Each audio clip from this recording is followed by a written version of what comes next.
야곱은 하란에 도착하자마자 곧바로 우물가로 향합니다.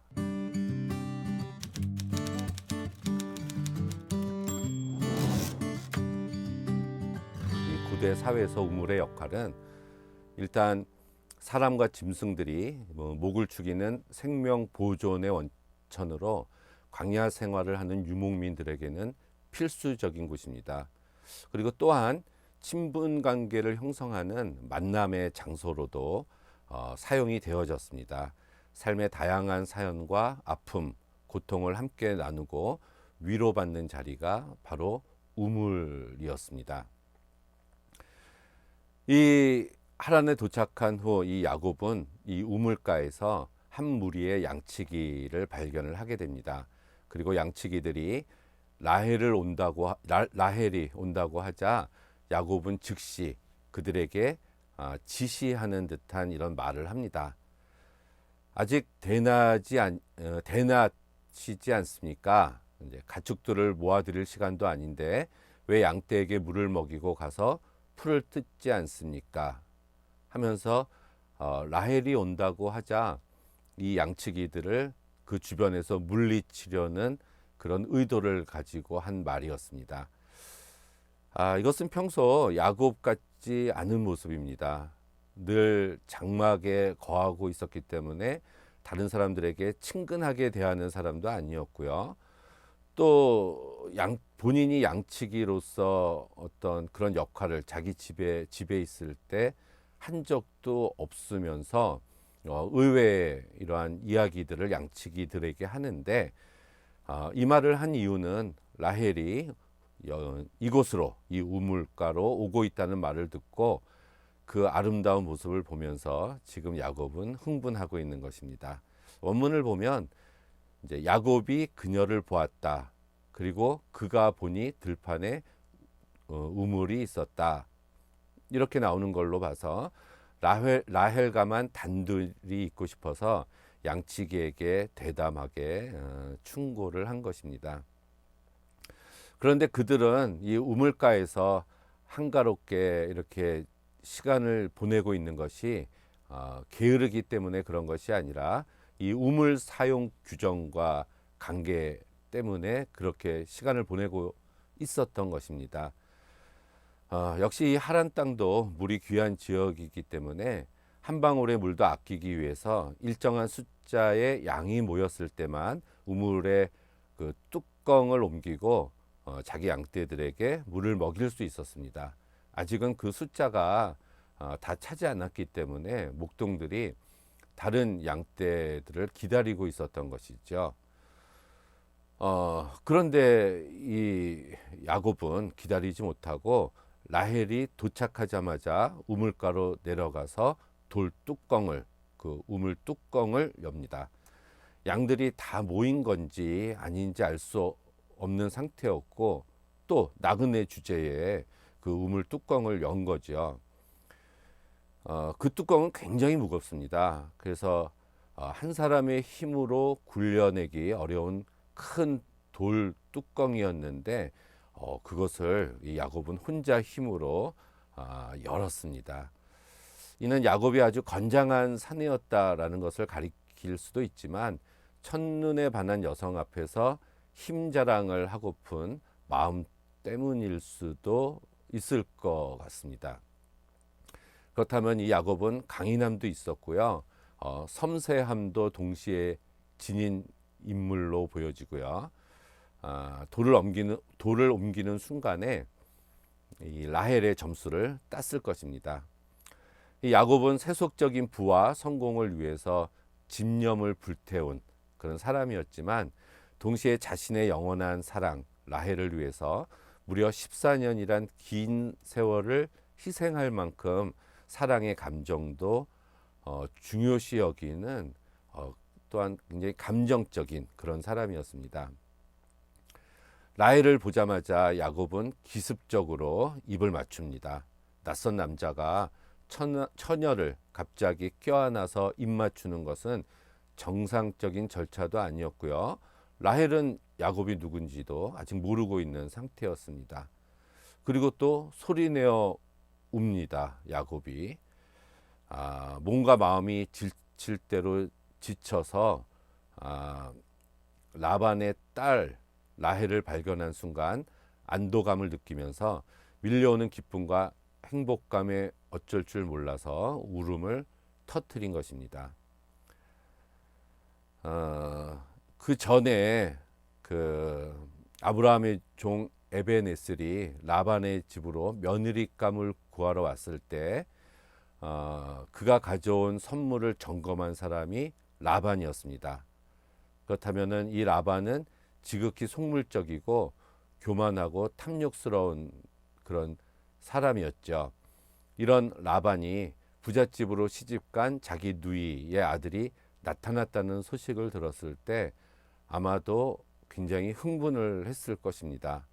그래서 야곱이 도착했다는 소식을 들은 이 라반은 달려가서 야곱을 껴안고 입을 맞추었지만 그 포용은 일순간에 끝나버리고 맙니다. 선물을 가득 실은 낙타도 보이지 않고 혼자서 누추한 모습으로 나타난 것을 보고 이 라반은 굉장히 흥분을 했을 것입니다. 이러한 계산적인 라반이 그 혈육에게 베풀 수 있는 최대한의 호의 기간은 한 달이었습니다. 그리고 그 한 달 동안 이 야곱은 라헬에 대한 마음을 감추지 못했을 겁니다.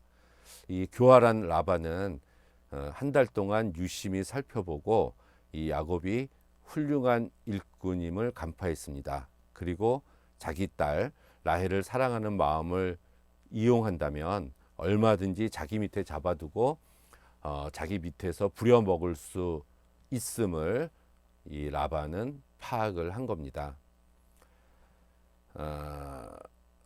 그리고 나서 이 라반과 야곱의 이제 거래가 시작이 됩니다. 라반은 야곱이 아무리 조카라지만 어떻게 삭도 주지 않고 일을 시켜 먹을 수 있겠느냐 라면서 정의로운 척 자신을 포장하고 있지만 이기적인 탐욕을 감춘 교활함이 그의 말 속에 숨어 있습니다. 조카가 아니라 종으로 부려먹으려고 라반은 처음부터 작정을 하고 있었던 거죠. 품삯을 말하라 이렇게 이야기를 합니다. 그러면은 야곱의 말을 얼마를 달라고 하는 야곱의 말을 들어야 되는데 바로 이 야곱의 답이 나오는 것이 아니라 뜬금없이 라반의 딸들에 대한 그런 묘사가 나옵니다.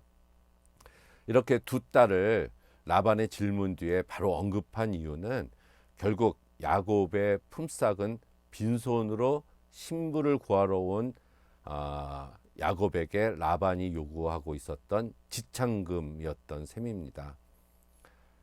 그러니까 지창금으로 노예처럼 그걸 갚기 위해서 일하라는 것이죠. 그리고 나서 이 라반의 두 딸에 대한 모습이 나옵니다. 첫째가 레아고 둘째가 라헬이었는데 이 성서는 레아를 시력이 약하고 이렇게 표현을 합니다.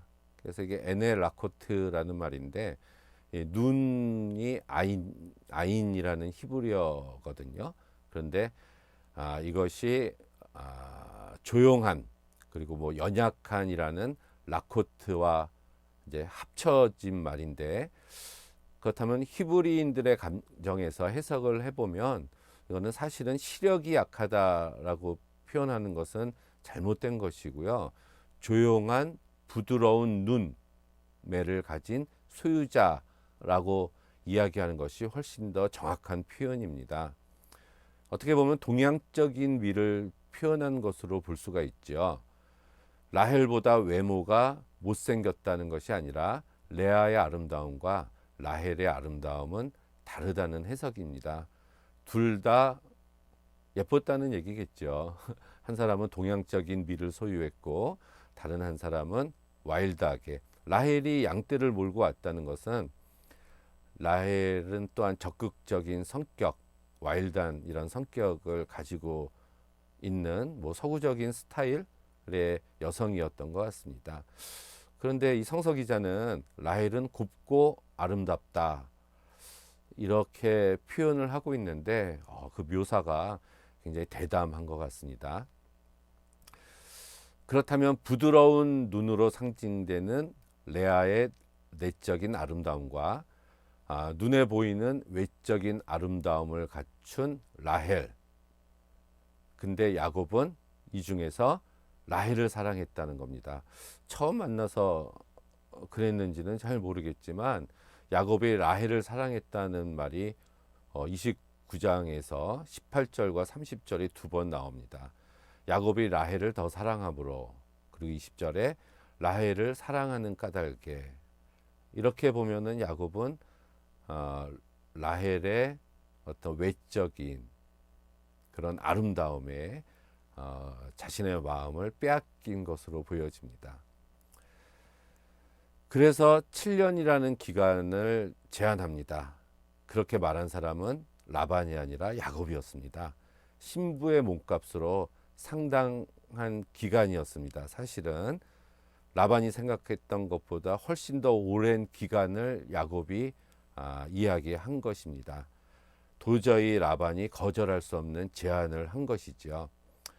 야곱에게 있어서 7년 동안의 종살이는 라헬을 위해서는 우물의 뚜껑을 여는 것만큼 아주 쉽게 느껴지는 일이었을 겁니다.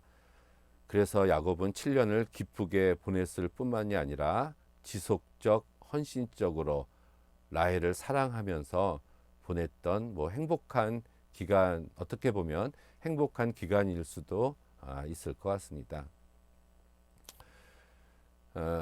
이렇게 이 뒤에도 계속 진행되어지는 모습들을 보면 야곱은 라헬을 아주 끔찍히 아주 헌신적으로 사랑한 것 같습니다. 나중에 야곱이 창세기 49장에 운명하기 직전에 12아들을 각각 축복을 하는데, 그 중에서 이제 라헬이 낳은 요셉에게 복을 내릴 때 그 모습을 보면 이 라헬에 대한 변함없는 그리움을 회상하는 것을 발견을 할 수가 있습니다. 라헬이 낳은 요셉을 축복하면서 이 요셉을 라헬의 한 부분으로 여기고 있었다는 것이죠. 이렇게 야곱은 죽기 직전까지도 라헬을 잊지 않고 그에 대한 그리움으로 가득한 일평생을 보낸 것으로 보여집니다. 남녀간에 쉽게 만나고 헤어지는 이제 오늘날의 이런 세상 풍토에서 보면 지극한 야곱의 사랑이 주는 감동이 있습니다. 야곱의 사랑에서 우리들은 성실함, 오래 참음, 불의함을 견디는 것, 섬김, 계산 없음, 무조건적인 헌신, 변함 없음, 이런 것들을 배우게 됩니다. 사람과 사람 관계에서 야곱의 사람이 있다면 그 둘의 관계는 어떠한 어려움도 능히 이겨낼 수 있는 사랑이 될 거라고 저는 생각을 합니다. 예수님께서 마태복음 24장에 불법이 성행함으로 많은 사람의 사랑이 쉬어지느니라, 이런 말씀이 나옵니다. 예수님은 사랑이 식어지는 현상이 세상 끝의 징조라고 말씀하신 것이죠. 실속을 차리는 사랑, 희생이 없는 사랑, 받으려고만 하는 사랑, 베품이 없는 이기적인 사랑이 난무하는 지금, 라헬을 향한 지고지순한 사랑이 현실감 없이 느껴지는 지금, 세상이 끝을 향해 치닫고 있기 때문은 아닐까요? 사랑의 핵심은 행복이 아니라 자기 희생과 고통을 감당함인데, 바로 이것을 두려워하기 때문에 이러한 야곱이 라헬을 향한 이러한 사랑을 현실감이 없는 것이다 라고 우리는 치부하고 있는 것이 아닌가, 이런 생각이 듭니다.